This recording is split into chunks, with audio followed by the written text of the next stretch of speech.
Question dilemme. Si on vous offrait demain une véritable fortune, de quoi ne plus jamais avoir de problème d'argent, mais qu'en échange vous deviez passer 6 mois sous terre, sans contact humain et sans cycle jour-nuit, est-ce que vous accepteriez? Eh bien Carter, lui, a dit oui. Aujourd'hui je vous parle du livre D'un gouffre à l'autre de Xavier Goubin publié aux éditions Spinel. Un roman post-apocalyptique qui m'a surpris par là où il commence et surtout par là où il m'emmène.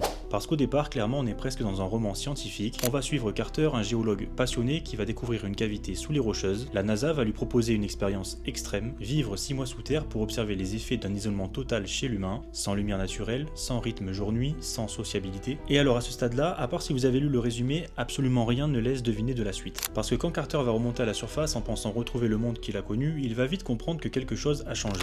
La civilisation n'est plus du tout celle qu'il connaissait, les survivants sont organisés en communautés méfiantes, parfois violentes, et c'est là que le titre prend tout son sens, on passe d'un gouffre physique scientifique à un gouffre plus profond, celui de l'humain face à l'humain. Pour ce qui est de la lecture, j'ai trouvé le roman très visuel, il se lit comme un film, vraiment on arrive très facilement à imaginer les scènes, les environnements, les personnages. Et pour le coup, ça ne surprend pas quand on sait que l'auteur vient du monde du cinéma et des effets spéciaux. Ce que j'ai vraiment aimé, c'est le virage radical que prend le récit. Quand on est au début du livre, on peut pas s'imaginer de la fin, et quand on est à la fin, on pense au premier chapitre en se disant que ça paraît si loin. Mais au final, tout s'emboîte bien, c'est du bon post-apocalyptique, mention spéciale au fait que ça se passe dans les années 1960, je trouve ça bien original. C'est une lecture qui m'a beaucoup fait penser à Silo, je sais pas s'il y a eu des influences ou des inspirations, mais en tout cas, elle m'a beaucoup fait penser à cette œuvre. Tout comme un service presse que j'avais reçu de Mathieu Lemaître, Résilience et Résistance, donc si jamais vous avez lu ce livre et que vous avez aimé, n'hésitez pas avec celui-là. Par contre, seul petit bémol que je peux donner, c'est son niveau d'enjeu, il n'y a pas de choc émotionnel brutal, il n'y a pas de perte qui va me laisser KO, le rythme est assez fluide, le personnage tombe toujours sur les rencontres qu'il lui faut qui vont le mener au bon endroit. On est donc ici sur un post-apocalyptique plus accessible, centré sur la survie, sur les choix humains, sur la reconstruction et beaucoup moins sur la noirceur.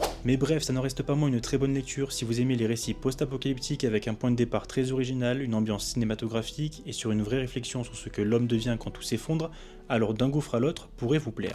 C'est la fin de la vidéo, n'hésite pas à me dire en commentaire si pour une fortune tu passerais 6 mois sous terre. Et comme toujours, si le format t'a plu, il y aura d'autres vidéos de ce genre, donc n'hésite pas à t'abonner, ça fait plaisir. En attendant, je te dis merci pour le temps accordé, à plus.